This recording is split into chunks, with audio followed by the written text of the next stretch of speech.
História da metafísica, construção, desconstrução, reconstrução.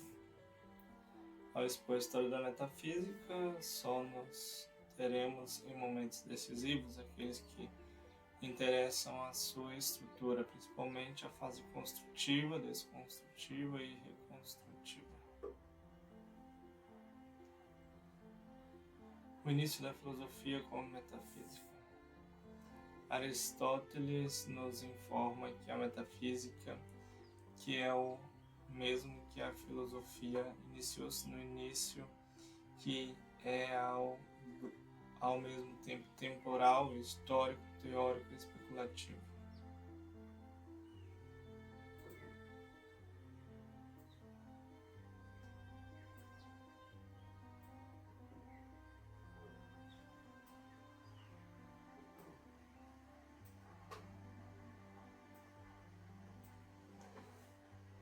A pergunta e a pesquisa a respeito do princípio de todas as coisas.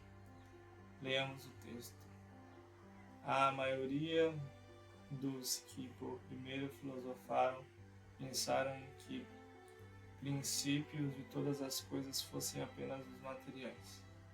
Com efeito, afirmam que aquilo de que são constituídos os seres é aquilo de que originalmente derivam e finalmente se resolvem é elemento e princípio dos seres, à medida que é uma realidade que permanece idêntica, também em meio à mudança dos seus estados. E é por esta razão que acreditam que nada seja gerado e nada seja destruído, uma vez que uma realidade desse tipo permanece sempre. E assim como não dizemos que Sócrates é gerado em sentido absoluto quando se torna belo ou músico, nem dizemos que ele parece quando perde estes modos de ser pelo simples fato de que o substrato, quer dizer, o próprio Sócrates, continua a existir. Assim, também devemos dizer que não se corrompe em sentido absoluto nenhuma das outras coisas. Com efeito, deve extinguir-se a realidade natural, uma só ou mais de uma, da qual derivam todas as coisas, enquanto ela continua a existir inalterada. Por isso, nos detemos apenas para compreender o que significa o enunciado segundo o qual a filosofia, como metafísica, é a filosofia. Como metafísica, é a investigação do princípio de todas as coisas. Afirmamos a seguinte frase: a filosofia começa como pesquisa acerca do princípio de todas as coisas, à medida que ela própria é um princípio. Com isso, queremos dizer que a filosofia nasce por si, é princípio para si mesma, e, por conseguinte, não deriva de outra coisa senão de si. Isto se poderá evidenciar estabelecendo a diferença essencial entre filosofia e mito. Além disso, que a filosofia seja princípio em si mesma significa que ela fixou originalmente, de uma vez por todas, os significados essenciais dos termos que a exprimem. Mito e logo. O significado de mito pode ser estabelecido só em correspondência com o seu conteúdo, que é o caos, mito, caos.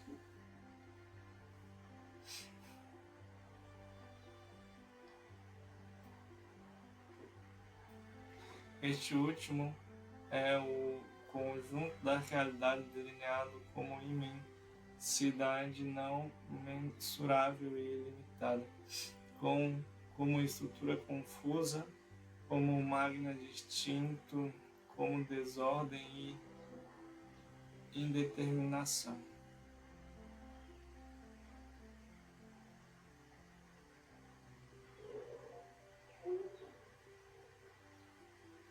O mito faz dele o conteúdo de sua narração, que se caracteriza pelo fato de ser um saber, um conhecimento vil e um opinativo e, portanto, não verdadeiro.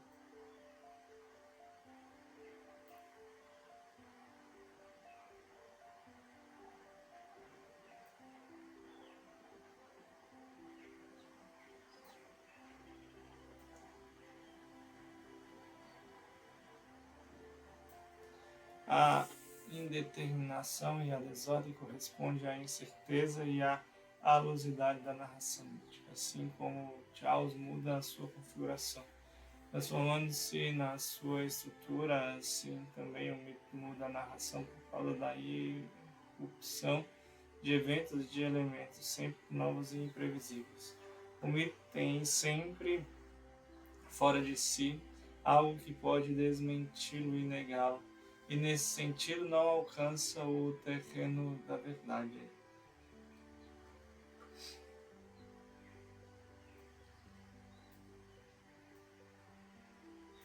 Diante dele, a filosofia não está em relação à genética, à derivação. Não se dá passagem do mito ao logos, ou seja, à filosofia.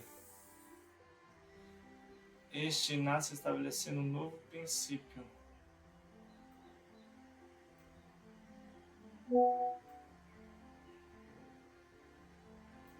E, portanto, diferenciando-se essencialmente. Mito e filosofia são duas dimensões estruturalmente diversas que estão entre si na relação da não-verdade à verdade.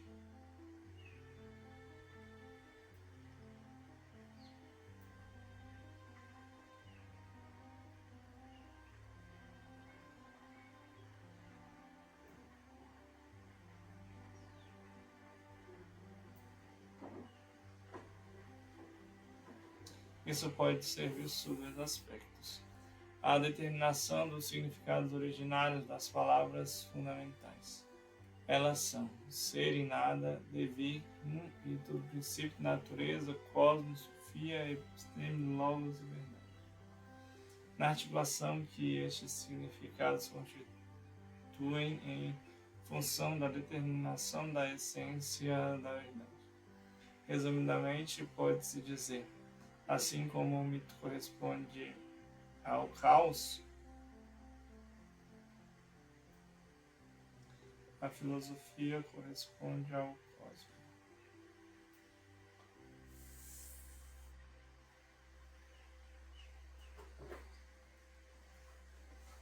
Mas em pormenores podemos ver a articulação de acordo com estas linhas paralelas, que, porém, estão ligadas pelo significado da verdade.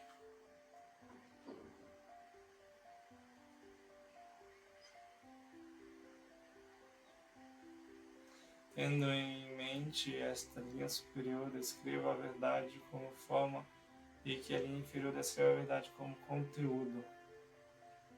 Esforcemos-nos por compreender o significado de cada um destes termos.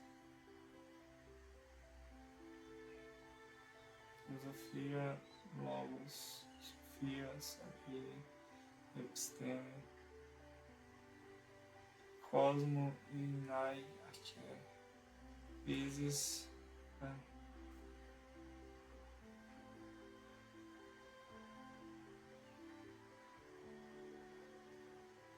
a verdade como conteúdo. Cosmo é ordem, isso é multiplicidade de coisas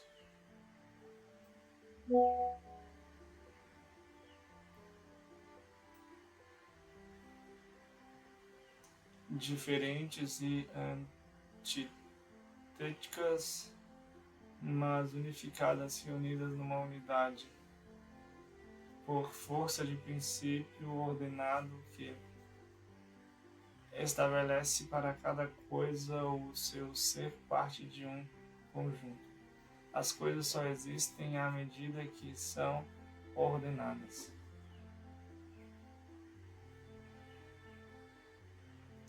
Isso significa que elas não só estão postas em determinada posição em relação ao conjunto, mas que no princípio ato de serem postas consiste a sua realidade e a sua constituição. Elas são aquilo que são porque, ordenadas deste modo, e uma vez que cada uma delas só existe enquanto ordenada dessa forma determinada, a ordem é o conjunto acabado e completo, que não deixa nada fora da própria plenitude e completude. Nada há fora de ordem dentro do horizonte da ordem, como também nada existe fora da ordem, ou seja, fora do horizonte da ordem. Nai é o princípio. Aqui.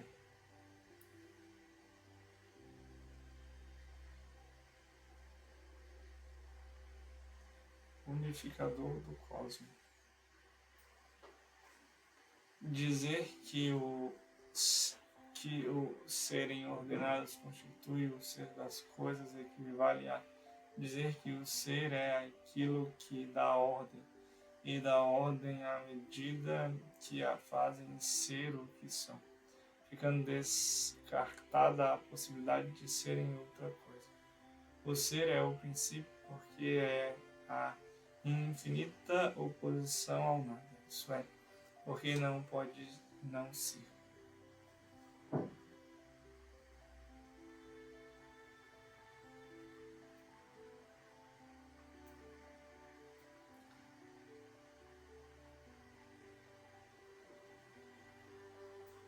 Ora, todas as coisas se agrupam em unidade justamente porque são e porque são subtraídas à possibilidade de não ser.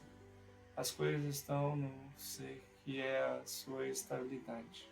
O nada, o não ser, é aquilo que, na posição infinita do ser, é absolutamente negado. Pode-se perceber aqui não só o estabelecimento do sentido do nada, mas também o esclarecimento do sentido do caos e do devir.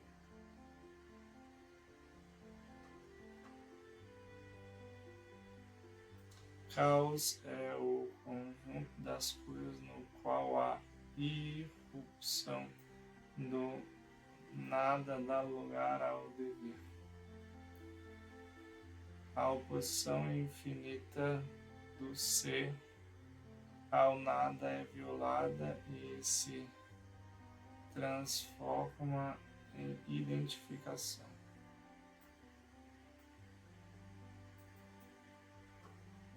Falta a unidade porque falta o princípio. O ser que faz serem as coisas aquilo que são em si mesmas, porque as põe em relação consigo mesmo como aquilo que as salva e as preserva do não ser. É justamente o vínculo que as mantém em si na sua ordem.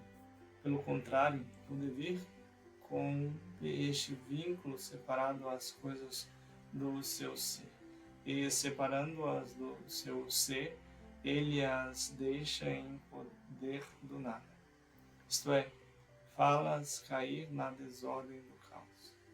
Uma vez que o ser pode não ser, as coisas podem ser ordenadas e desordenadas.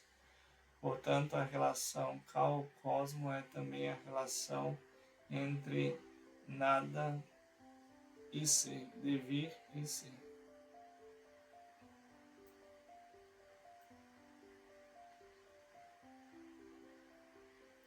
Nesta altura é bom ressaltar o fato de o ser é o princípio originário do cosmos.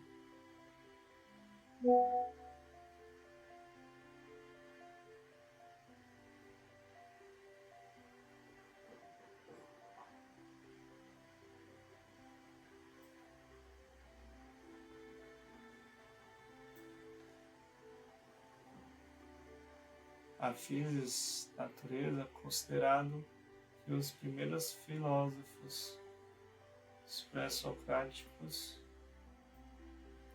expuseram sua metafísica em poemas intitulados Peripézio a respeito da natureza. Podemos dizer que a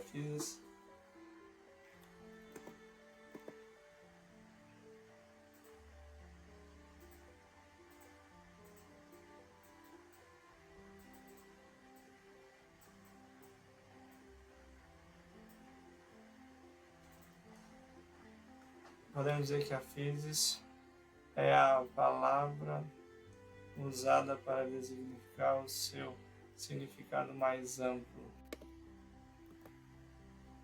o que os primeiros tradutores latinos, Cícero e Sonega, tenham trazido a física por natureza, que deriva do nascer. Santo Tomás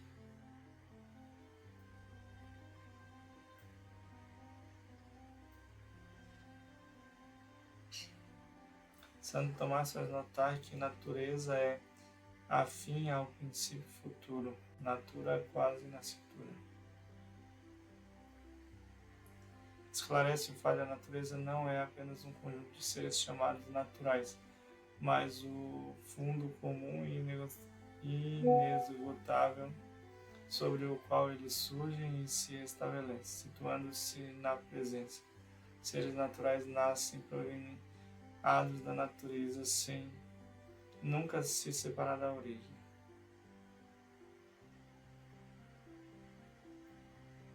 A physis indica o ser, enquanto ser este fundo sobre o qual as várias coisas individuais emergem e permanecem na sua manifestação.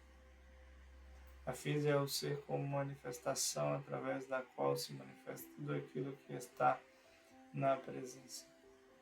A física indica, pois, o ser que tem em si e a partir de si a capacidade de pôr-se e de se manifestar, de se impor e de manter-se parente e presente, impondo-se, mantendo-se na sua manifestação, ele se impõe e se mantém, mostrando-se na sua absoluta inegabilidade. É a presença que envolve todas as coisas e na qual todas as coisas estão presentes.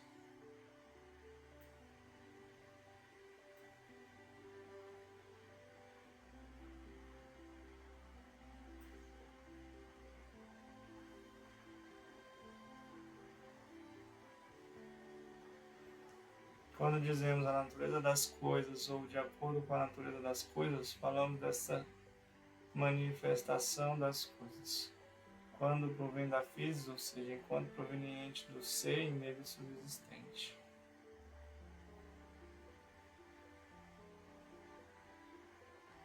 Tudo, resume-se tudo o que dissemos até agora. O todo é como arque, que reúne em unidade todas as coisas, ou o ser que determina o fato da presença de todas as coisas à unidade. Todas as coisas são enquanto pertence ao ser, habita ao ser. O todo sublinha o caráter absoluto, a incontroversibilidade, a necessidade do ser, sua imodificabilidade, sua imutabilidade, seu caráter compacto e sua completude.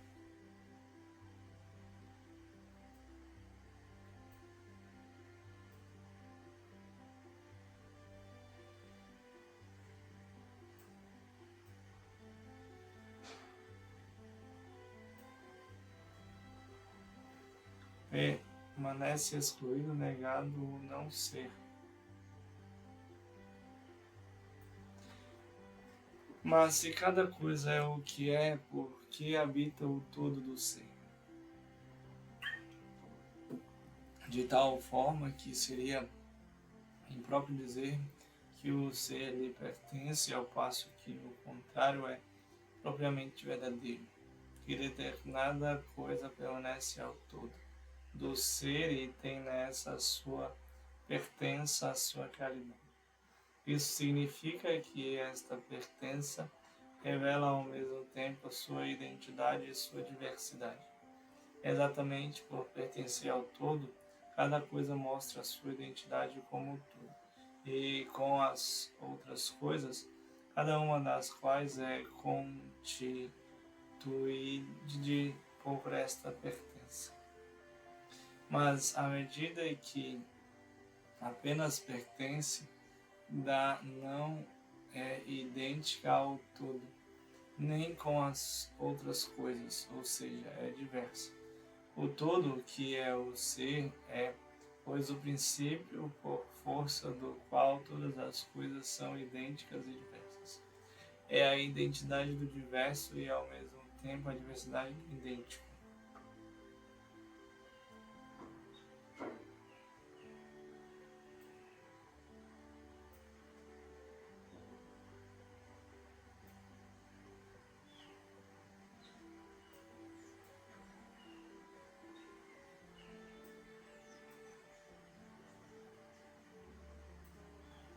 Também o significado de todo, à medida que compreende todas as coisas, é distinto do todo como indicador de todas as coisas. Todas as coisas pertencem ao todo, mas o todo não é todas as coisas. A primeira seção exprime a identidade, a segunda a diversidade, mas a unidade de tudo abrange as duas. A verdade como forma. Logos, derivado de lego, o termo não significa apenas palavra,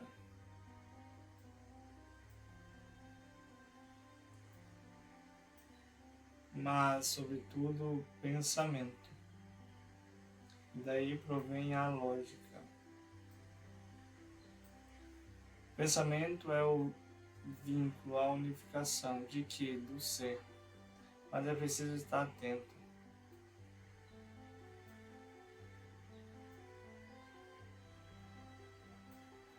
Está atento ao seguinte: o logos é logos do ser, a lógica do ser, o pensamento do ser.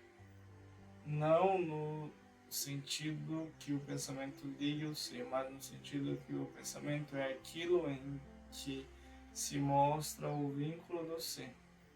Como o ser é a arqué no qual se reúne em unidade tudo aquilo que é. Assim, o pensamento é o aparecimento, a manifestação desta reunião de todas as coisas em unidade do ser. O pensamento pensa o ser porque o ser é o seu conteúdo, aquilo que o pensamento pensa. Mas a necessidade pela qual o pensamento não pode pensar outra coisa senão o ser. É também a necessidade pela qual o ser não pode ser ele próprio, a não ser na manifestação que é o pensamento, e íntimo e fundido como o ser. Daí segue a filosofia, é logos, enquanto pensamento do ser. E isso no sentido que é a manifestação da unidade do ser, ou também é mais precisamente no sentido que é simplesmente a unidade do ser que aparece e se impõe na sua manifestação. Sofia.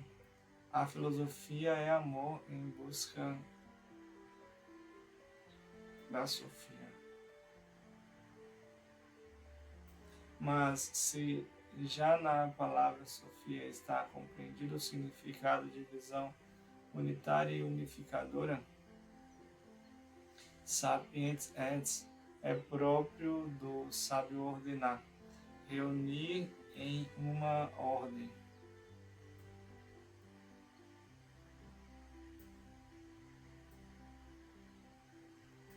Deve ser sublinhado no sentido mais recôndito, aquele que sabe. Deve ser sublinhado no sentido mais recôndito, aquele que sabeia. Derivado de sapiens, que significa luminoso.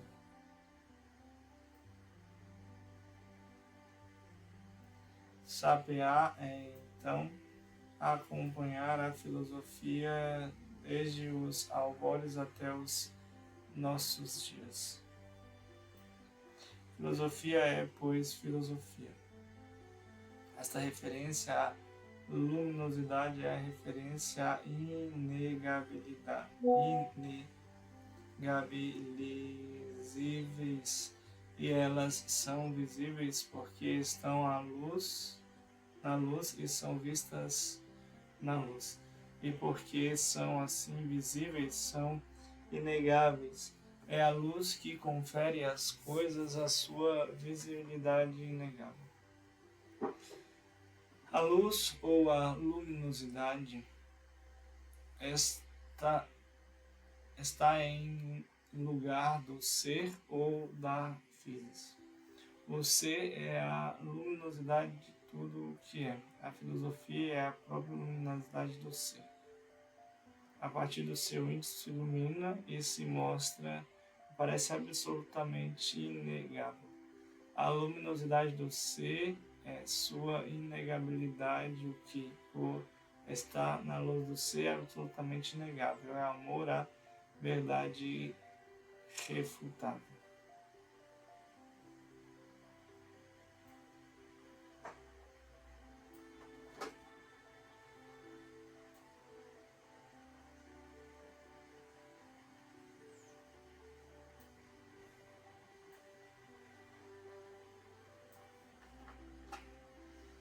Episteme.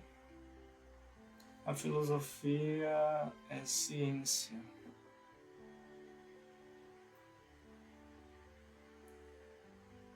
Episteme é a palavra grega para ciência. Mas examinando o fundo que os gregos pensam com esta palavra, consta-se que significa estar sobre si mesma, impondo-se sobre tudo o que pretende, apesar de negar o seu estar.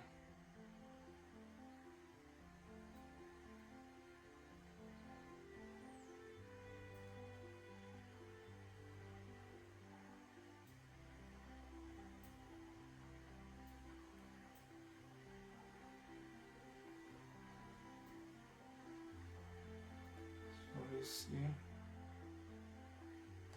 impondo-se sobre tudo, negar o seu estar. O significado de estar é o da inegabilidade, da irremovibilidade, da indubitabilidade, da incontroversibilidade. O estar é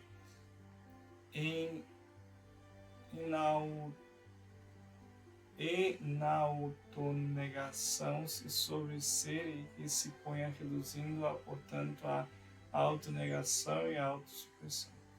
Uma vez que o conteúdo da episteme é o ser, a physis, o todo, é preciso concluir que a filosofia, como episteme, não é outra coisa senão a luminosidade do ser que está na sua absoluta inegabilidade. É a própria posição ínfima absolutamente tudo aquilo que pretende estar fora da sua negação. Aletheia. Estamos agora em condição de compreender o sentido da aletheia, que traduz como verdade. Estabelecendo a relação, como se mostra no esquema, entre lego e ser, entre sup e physis, entre episteme e todo, deve-se dizer a aletheia justamente esta lição.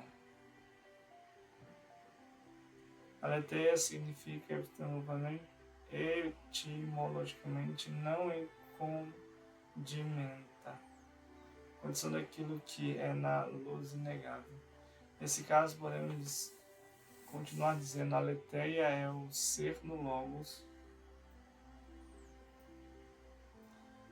a physis na sua sapeia, o todo na episteme.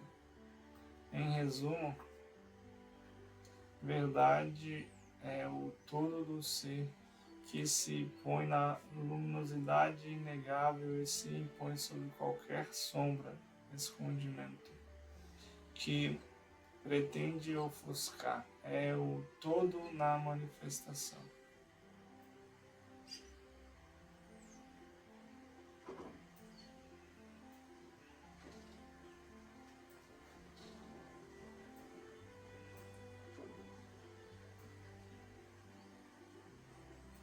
Assim, a filosofia é a própria verdade na qual o todo aparece inegavelmente, concluindo seu contentimento.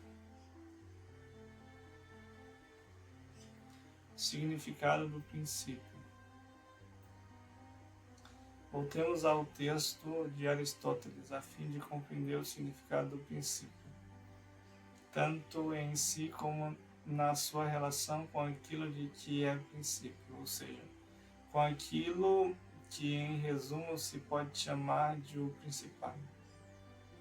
O primeiro ato de filosofar é pensar a verdade, mas a verdade é constituída pela manifestação do todo entendido, quer como princípio, quer como totalidade das coisas, quer como a relação entre o princípio e a totalidade das coisas. É dessa relação que nos ocupamos agora. Ela é expressa por 4 determinações. O princípio é aquilo de que são constituídas, aquilo a partir de que originalmente derivam, aquilo em que se resolvem em última análise. É o acréscimo nosso, aquilo sobre estão submetem todas as coisas. Estas 4 determinam a diferenciação de todas as coisas do princípio. Com relação a esta diferenciação, o princípio é o idêntico, o substrato ou a substância, e ao mesmo tempo o imutável e o eterno.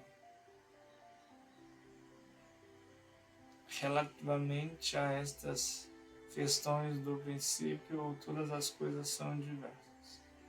As afeições ou modificações e, ao mesmo tempo, o mutável ou aquilo que muda, aquilo que estão em processo de devir ou o temporal. Pois todas as coisas se transformam pela geração e pela corrupção.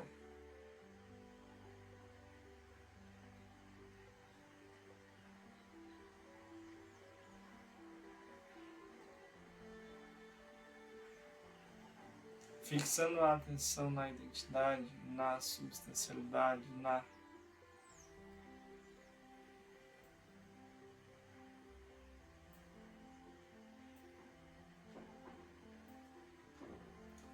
substância, na imutabilidade e na eternidade do princípio, descobre-se que, em absoluto, nada se gera e nada se destrói.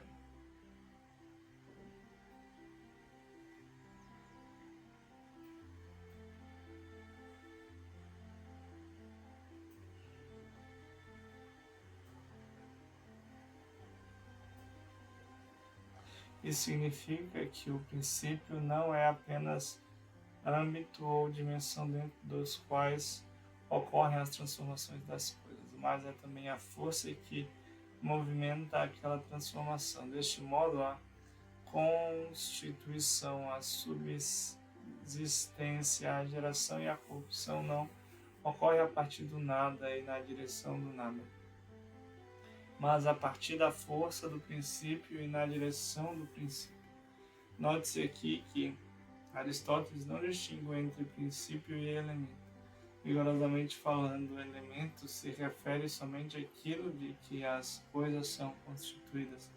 E como se trata do princípio material das coisas e a matéria constitui todas as coisas do mundo sensível, justifica-se esta identificação entre princípio e elemento. Nota-se, finalmente, que o princípio é physis.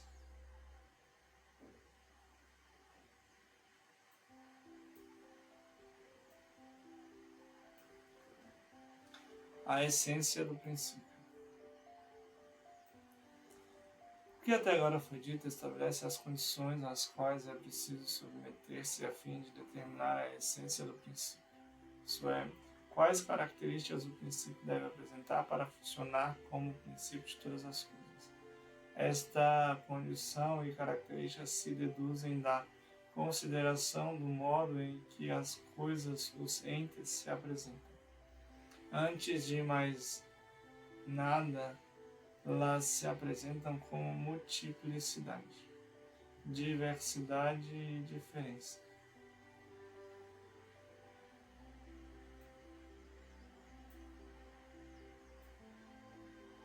Por esse aspecto, procura-se o princípio das coisas é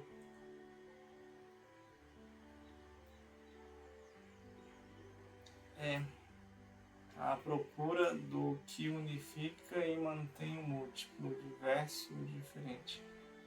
É a unidade de reconduir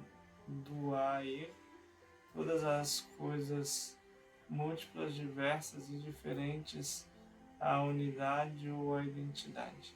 Aquilo em que todas convêm e sobre que todas permanecem apesar da sua multiplicação, diversificação e diferenciação. Assim, respeitem-se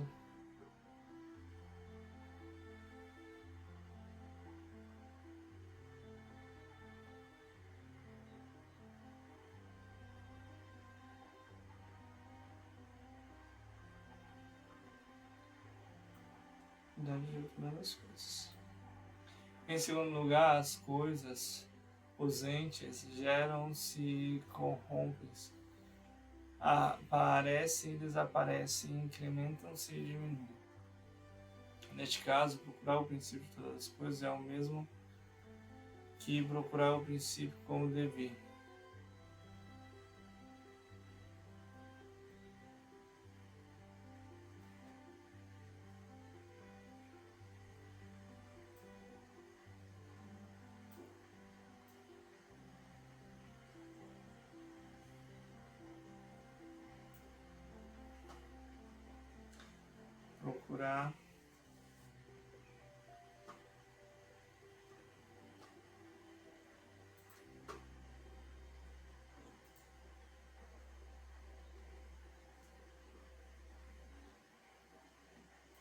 Procurar o princípio de todas as coisas é o mesmo que procurar o princípio do dever, do mudar e do variar, ou seja, aquilo que convém e permanece.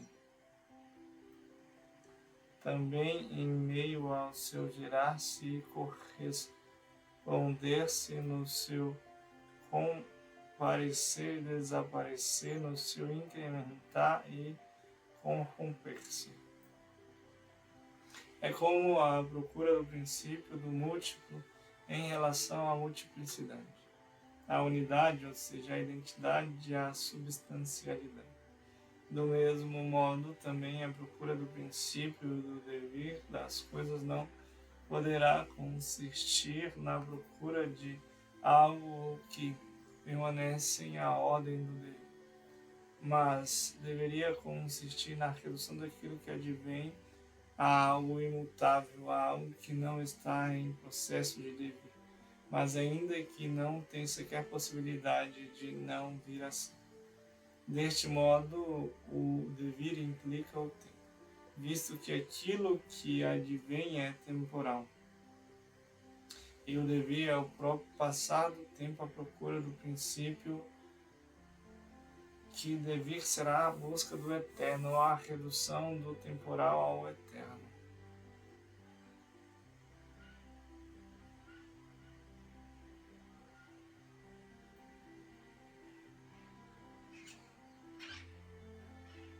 Advém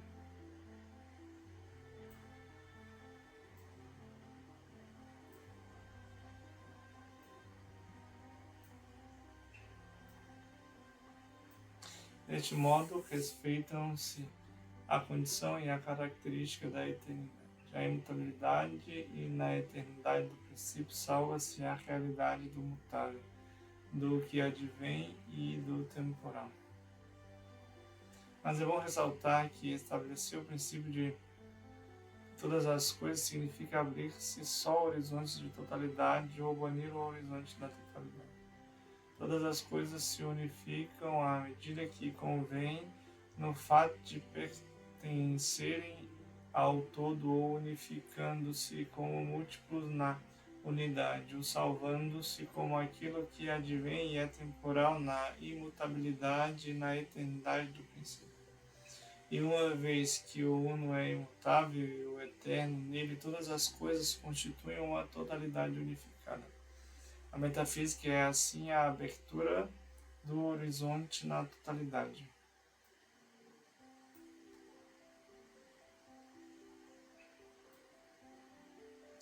Ela estabelece o princípio enquanto estabelece a totalidade, da qual todas as coisas derivam, qual todas convêm, da qual todas dependem.